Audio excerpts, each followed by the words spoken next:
You know, I do have some thoughts about this tournament, and not just because of the shirt I'm wearing in support of a superstar I have. But then again, I just like cruiserweight wrestling in general, and I thought this week was one of my favorite rounds of the tournament. People, 205 Live matters.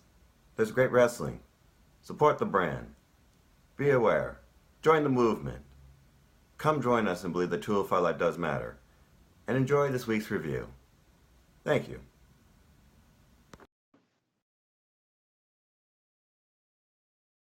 Good evening, everybody. Now, I'm just Simple Man, and my name is Noah Foster. And welcome once again to this week's episode of 205 Live Matters. This week, we will be covering this week's episode of 205 Live, episode number 120, that occurred from Dayton, Ohio on March the 12th. And we will also be covering our thoughts on the tournament, as well as some possible thoughts on how we can make 205 Live even better in Drew Gulak's words. But first, allow me to introduce you to my guest tonight. He's a family man. He's a new brought on fan. He's been inspired by Stefan. Please welcome the holiday, Chris Mace. Chris, how are you? Uh, Doing all right. Good. Good to hear from you. So you watched this week's episode of 205 Live, right? Yep. Have you been following the tournament? I've been following the tournament. I've been finding it interesting so far. I thought this week's episode really good. I thought the semifinals really good. The only thing I would have done, I think I would have switched both the matches in the order they were, actually. Interesting thought.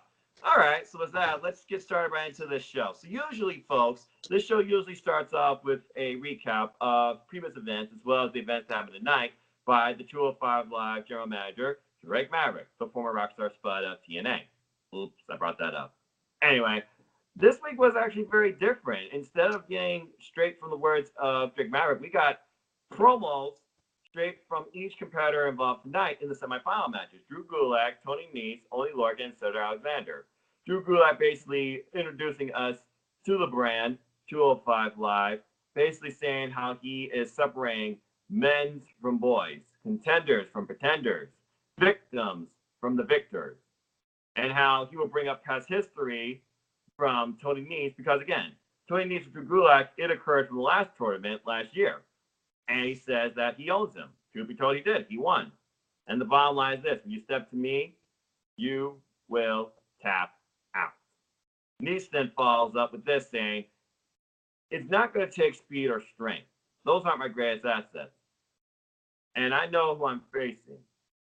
You can really say that Drew Gulak is probably the most dangerous man on 205 Live because when he sees you make a mistake, he capitalizes on it and dissects you. My focus is my biggest asset, and I know I can't make mistakes, and I will not give up as I pursue my dream to represent my hometown at WrestleMania. Following this, we get the other participants from the other match tonight, Oney Lorcan and Cedric Alexander. Oney Lorcan, the newest addition to the 205 Live roster, you could say. He basically talks about nothing personal. Drake knew what he got when he asked me to be part of this. Cedric is athletic and experienced. He's been to WrestleMania, but he can be broken. So I would do everything I can to snuff out the soul of 205 Live. Then finally, we get the man himself that won the tournament last year, Cedric Alexander. He says how he is a bad, bad man, Oney Lorcan is. But he could also see Oney Lorcan owning the brand one day. Keyword one day, because he's still part of it. And the road to the Cruiserweight title goes through him. And all I need to do is provide one lumbar check, and that's it. Because I plan on going back to Mania to reclaim what is mine. Chris, what were your thoughts on all four men's opening promos, hyping their matches, talking about their opponents, and who you think basically convinced you the most? I was like I said, we had talked about it before. I had picked Drew Gulak to win. That's who I was going for. And I pretty much liked all their promos. I thought all of them were good. Lorcan, I was more interested in just seeing that matchup, their contrast styles. I was pulling for him too. I was hoping that he would go ahead and win that match and beat Cedric Alexander. It was, like I said, it made it feel like a big fight. Like this is the most important thing right now going on. They made it feel like this big fight feel all dead serious, all intense. They were all talking about how they had to win, they had to get there, they're going to WrestleMania. They made it feel like this was a big fight feel. This is like the biggest thing going on in wrestling right now. And that's what I liked about each one of their promos. They were all pretty much dead serious to the point, and they were telling you they were going to be the ones that were winning tonight. Yes, I completely agree. And and people know this, or at least if you don't know, people, I am a huge advocate for Drew Gulak for a better 205 Live. In my opinion, I feel like he is worthy of being the next Cruiserweight champion, which we'll get into after we finish reviewing the show and his match. But first, let's go straight into it because literally we waste no time. We get our intro theme and we get right into it. They show the bracket and they basically reiterate tonight's matches. Literally just 2 matches on the show tonight. Only Lorcan versus Alexander, and Tony Nese versus Drew Gulak. But before that, we do get word from the champ and get his thoughts. As you all know, Buddy Murphy, he is vacationing basically, relaxing in his home, Melbourne, Australia. And he basically talks about how he congrats all the semifinalists, and he claims that he's the greatest cruiser of all time and looks forward to whoever wins. He has no favoritism. He does briefly disclose how he feels about each athlete. He says that Drew Gulak is probably the best in-ring technician. Only Lorcan is yet to adjust, and he can relate to that, which, if you all know Buddy Murphy's past, definitely makes sense. Tony is the blueprint of what a cruiserweight should be, especially a cruiserweight champion. And Cedric, he wouldn't be surprised to see him at Mania because he's already been to that stage. But the bottom line, you just can't stop the unstoppable. And a simple, brief promo. I think he basically covered everybody in a quicker manner than the commentary would.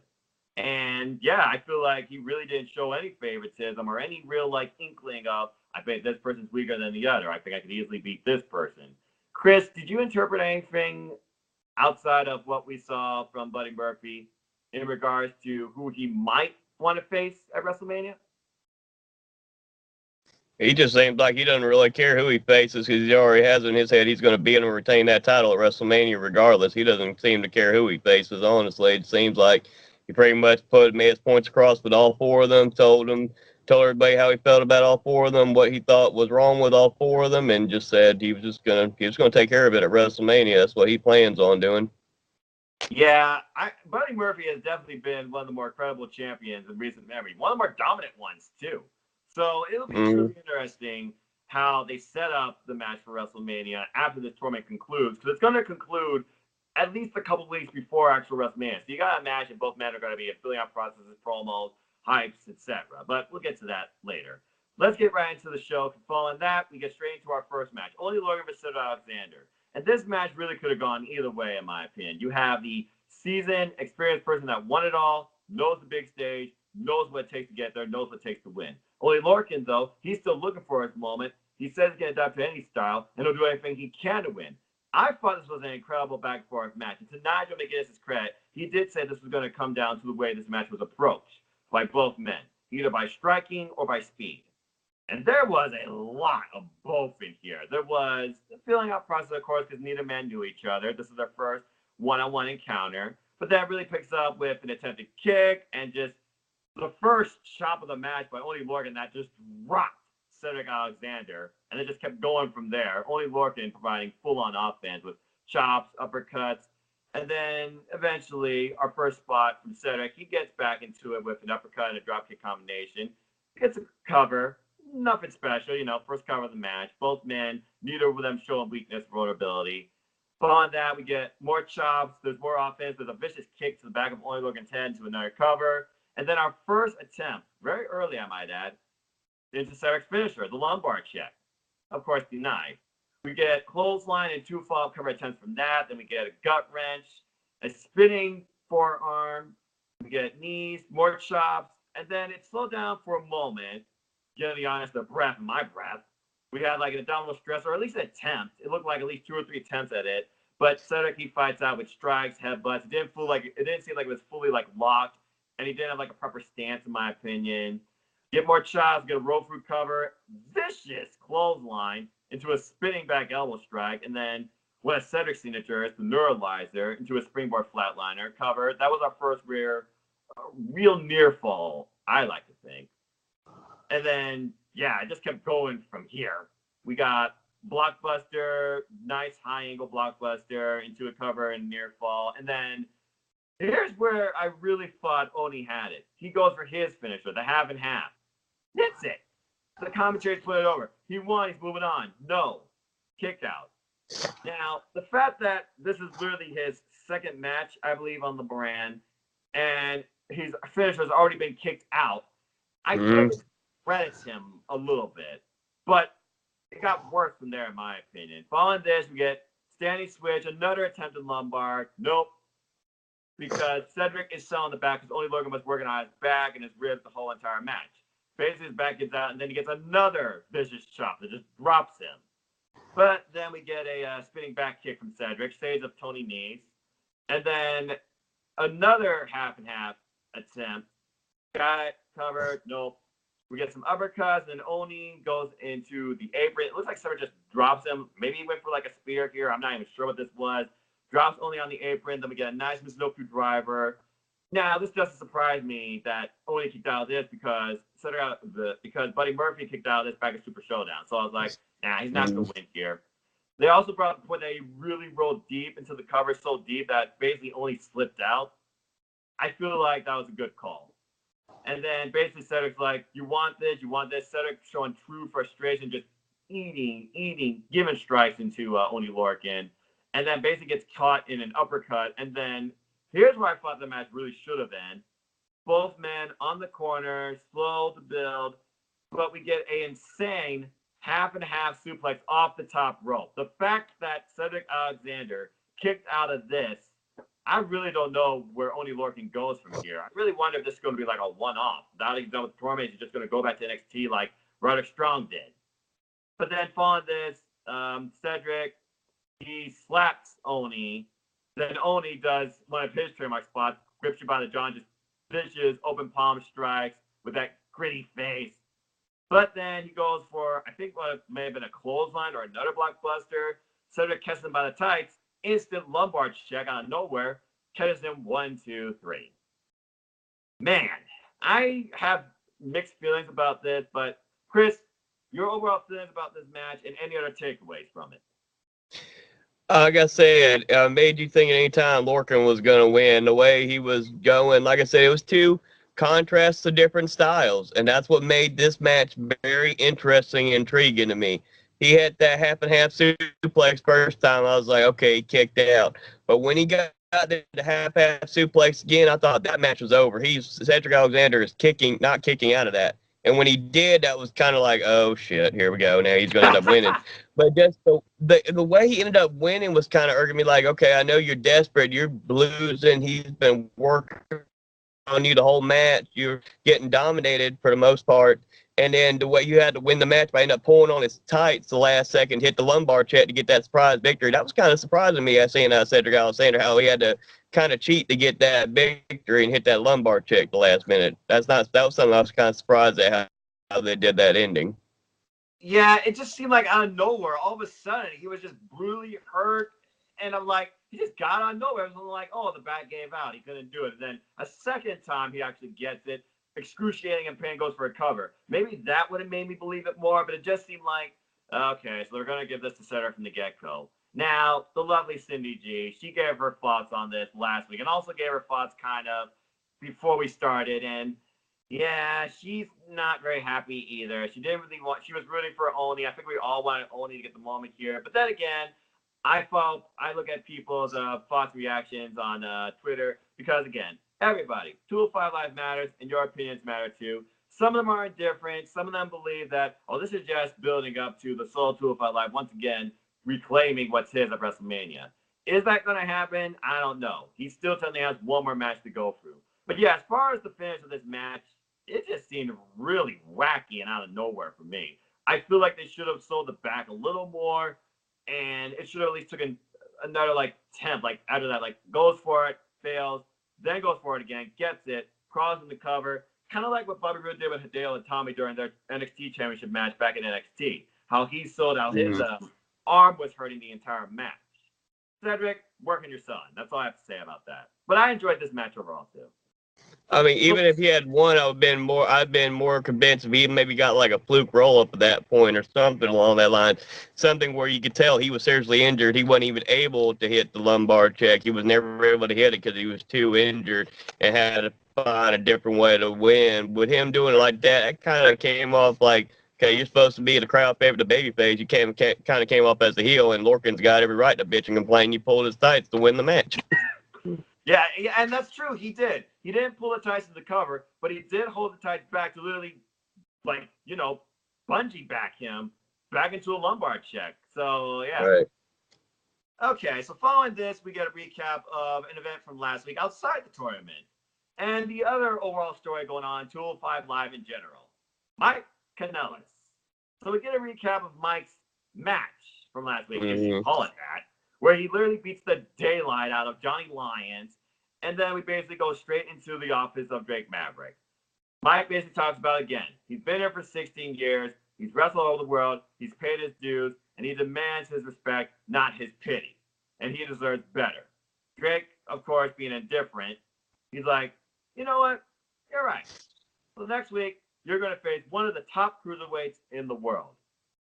But keep in mind, this roster has no room for losers. And looking good in defeat may not cut it eventually.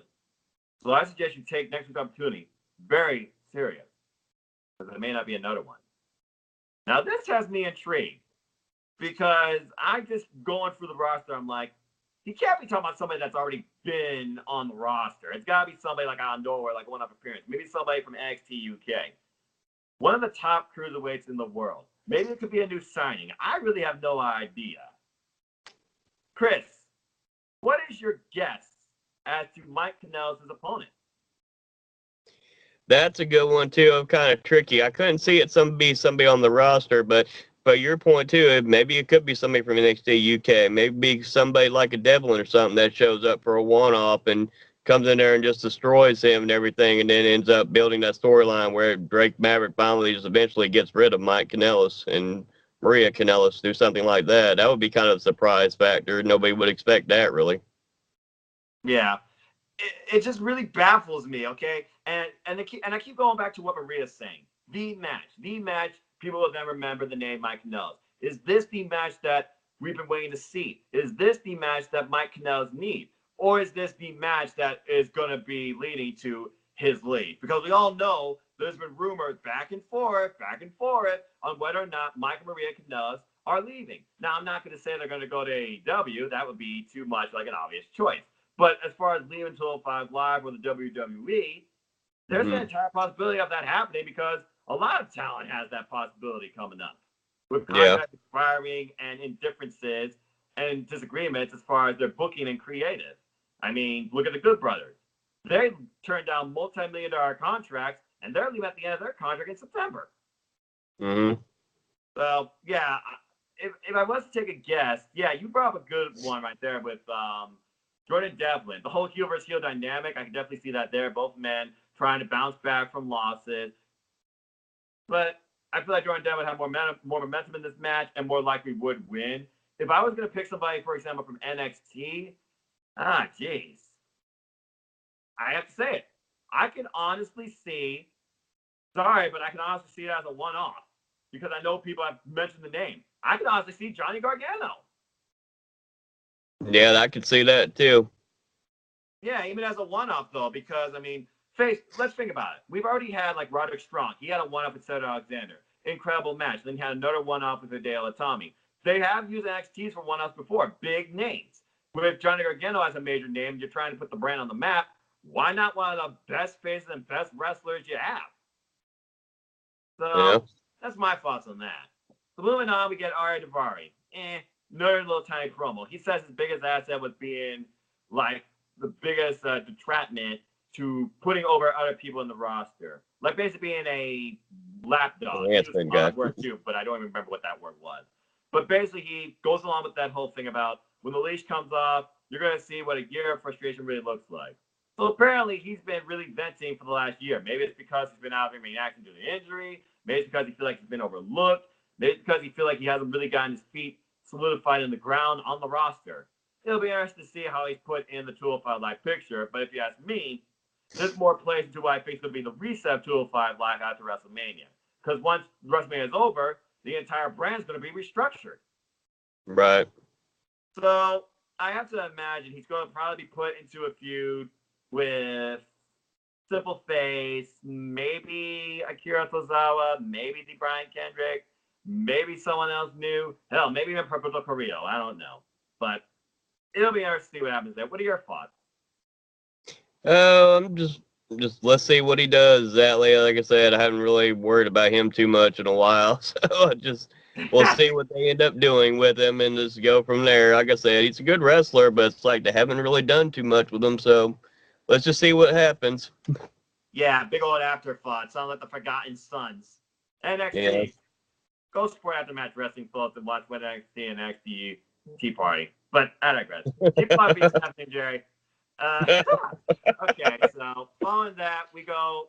Well, first off, we get the countdown to WrestleMania because WrestleMania it's within a month away. Now, Right. I'm going to break my overall excitement. Well, the car's not even fully built yet, so it's probably a 6 for me.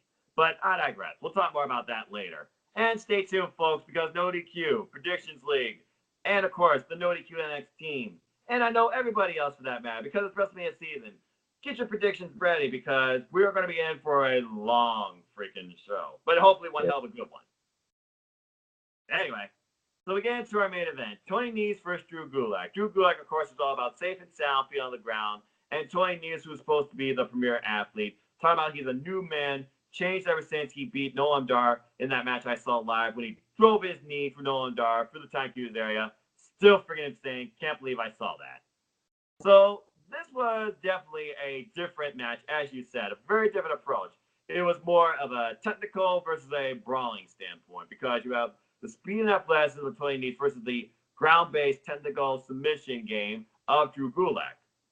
So this match really felt a little slow for me at first. Both men trying to really lock down one another. There was like side headlock, there was a headlock, a scissors lock, there was escape, there was a moonsault almost into a Gulak, which was really the first telling story of this match because again, Drew can get you with that out of nowhere. He sees you make one false move, he can get you into that Gulak. So Tony Nese, he was aware that okay, I need to really be careful here.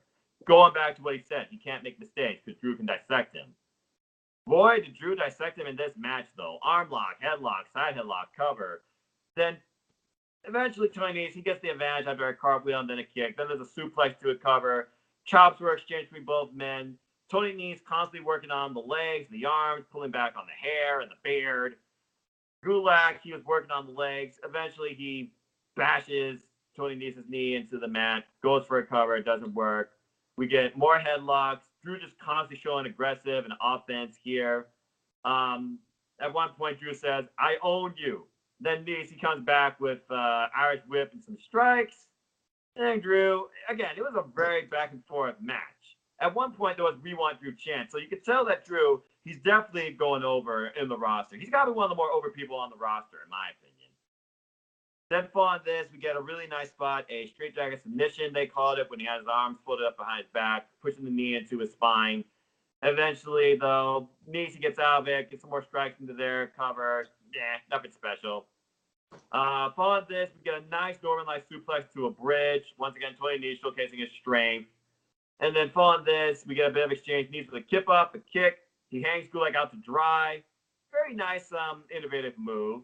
We get a springboard moonsault, and then he's kicked. There's a split-leg moonsault. I feel like this is more of a botch here, though, because he really didn't execute it well, in my opinion. I don't think he got like the full-fledged split-leg moonsault, really. But I guess they call it a near fall. I wouldn't call it that. But I will say this. They did put over the point that Nese, he paused and proceeded with caution. He didn't go like right into the double move combination. Once again, pulling back on Tony Nese's strength of what he thinks would carry him in this match, what makes him a new man, what would help him to win. But the match kept going. Following this, we get an attempted Gulak, or what you think is going to be a Gulak, into a power bomb, another cover, and then another power bomb, which I thought was really impressive. But I thought also hindered Drew Gulak because that took a lot of strength. That cover looked very loose to me. I did not see him winning there, and I felt like he kind of really slipped up there. Maybe he was just trying to weaken him more because he was working more on the neck and the back for the actual Gulak, but I don't know. Nice then goes for one of his specials, a roll through open palm strike into a Hurricane Rana, and then goes for his signature, a 450 splash, which the commentator put over as a 450 crash, because he crashed and burned. Then we follow this. We get another Gulak attempt. I think it's like the third one in the match.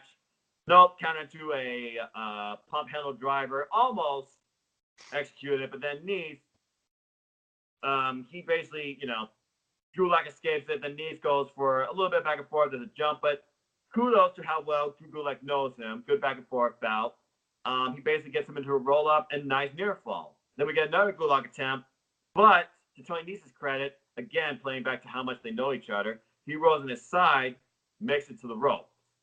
But then we get some paintbrushing, a German suplex by Drew Gulak, and then, oh no, that's Tony Nice, I'm sorry. Then he goes for his arm signature, the running Nice. He misses, get a vicious clothesline from Drew Gulak, turns Tony Nice inside out into another cover, which basically led towards our finish of the match. Finally, he locks in the Gulak, or at least attempts to. We get some Gator Roll action, shades of Luke Harper. I hope he does come back soon, by the way. And finally, he gets the Gulak fully applied, and when it looks like Drew Gulak's going to win, too close to the ropes, great ring awareness by Tony Nice. He basically does like a Sasha Banks spot where he pushes back on the ropes, does a float over into a cover, and out of nowhere gets the win. 1, 2, 3. I was shocked. Drew was shocked. Chris, what about you? I was shocked at the outcome of the match. Like I said, I had picked Drew. We talked about this before. I had picked Drew Gulak to win the whole thing, and so obviously I'm wrong because my pick didn't win.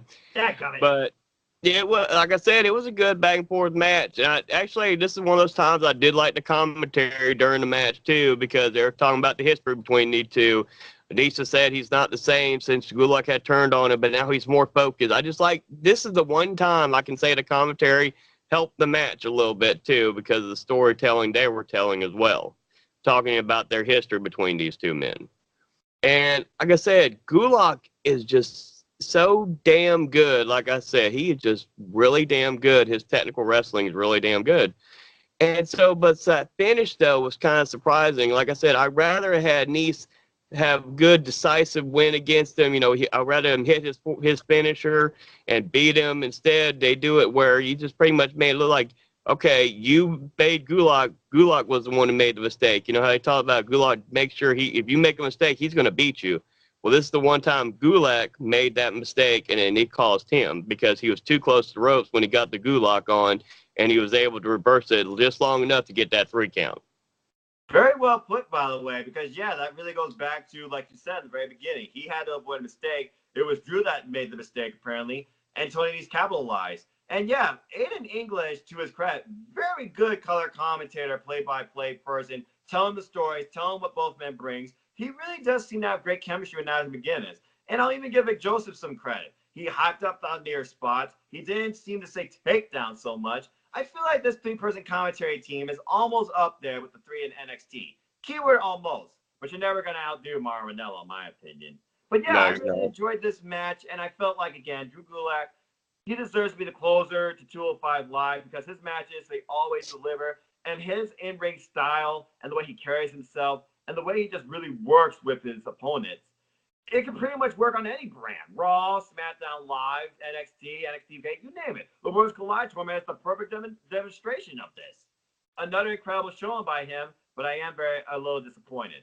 That being said, I kind of understand why Tony Nese also is a victor here because, again, WrestleMania is in his hometown. And by the way, Cedric Alexander, he did look at this during the match at one point. He was watching the match, and also he did applaud Tony Nese in victory. So here we go, folks. Next week, our finals are set. Tony Nese versus Cedric Alexander. The winner faces Buddy Murphy at WrestleMania. And it better not be on the kickoff show. But I digress, because I'm going to save my anger for then, because people are like, oh, no, that's too angry. I'm not that angry. I'm just very serious because I respect what the Cruiserweights bring versus what some of the other competitors that get the main spot bring in their matches. Not your Jack. But I digress. Yeah, so we now know at least 2 matches to look forward to. One we don't know both competitors in, but we know now the finals of this tournament. So Chris, who do you see taking this tournament? Tony Nese or Cedric Alexander? That's a hard one for me because I could see it going both ways. I could see Cedric Alexander winning so they could set up that rematch with Buddy Murphy and maybe have that moment where Cedric Alexander finally gets his title back. But then I could see him going with Tony Nese too, and it'd be a different matchup to me going into WrestleMania. But if it's Cedric Alexander winning, I could see him winning the title at WrestleMania. If it's Tony Nese winning, I don't see him beating Buddy Murphy at WrestleMania. So just made my gut feeling. I'm saying Cedric Alexander is going to win next week. That's just my gut feeling on it. Wow, and already forecasting WrestleMania too. Very bold. You definitely bring up strong points, conveying the fact that he's been there last year. He won it last year, though it was vacant. This year, though, he's going up against Buddy Murphy, which he has yet to overcome. So it would make sense for him to actually overcome Buddy Murphy at WrestleMania. That being said, Tony Nese has yet to go for the title at all. And it's Buddy Murphy's alleged friend, / partner he trains with. He also put him the most over, it seemed, when he talked about all 4 competitors in his Instagram promo at the beginning of the show. It would make more sense for me for Tony Nese to face him because I feel like he's developing a face dynamic, and it would be a very unique one-on-one encounter. So I'm just going to be on spot here and say, contradicting to you, I think Tony Nese is going to win. And as far as Cedric Alexander, maybe this will finally be what pushes him to turn heel. Yeah, I could see that idea too if you think about it. Because look at how Cedric Alexander had to win that match. He already had kind of felt like he had signs of being a heel at that point. How he had to win the match to beat Lorcan. Absolutely. And Cindy also thinks that Tony's going to win as well because again, WrestleMania is also in Tony Nese's hometown. So it will be very interesting to see how they really handle the conclusion of this tournament and how both men's careers go from here. So yeah, I thought once again a very decent show overall. If I would, because let's see, we got great promos, we got development for next week's episode, we got incredible in-ring action on just 2 matches, and I thought commentary was on point. And Sydney rated the show 3.5. If I was to rate it, I think I will be slightly more generous because again, Drew Gulak still over with me, still enjoys action, still think he's protected over in defeat because he was shocked by it. I mean, he didn't really seem like disappointed. He more seemed like just surprised and realized that he made a mistake, like he said. I think this week's show was a 3.75 for me. What about you, out of 5? I would agree with you. I go 3.75. Like I said, both the matches had a good length of time. They're both very competitive. They're both different. Their own, each match was completely different kind of matchup. Like I said, the first one I thought was really damn good. Like I told you before, I would have switched them and had Cedric and oh my God, I'm gonna go brain dead. Ori be the main event. Yeah, Ori Lorcan be the main event. That's what I would have done differently. But other than that critique, like I said, I think 3.75 is fair because I think both the matches were good. Just the only thing with, like that said, that finish with Cedric did, that was kind of just interesting to me how he was getting beaten down, and he just had to go to a heelish tactic to win the match. So, like I said, I could easily see him turning heel at some point here really soon, the way we were just talking about it. Yeah. And again, it's going to be interesting to see how the brand develops and resets and changes out its talent and other stories to come, and potentially who's the champ, who's going to go after the champ after WrestleMania. Because we all know when WrestleMania is done, everything resets. But that being said, well, I have to say, this is probably a record for how we've gone through a review of the show. So thank you all for tuning in and watching, and please stay tuned for part 2 of my weekly series called Simple Stances, where we'll be discussing matters of 205 Live. And as always, remember, 205 Live does matter, and keep supporting this brand and No DQ. Until the next video, have a wonderful night. Thank you.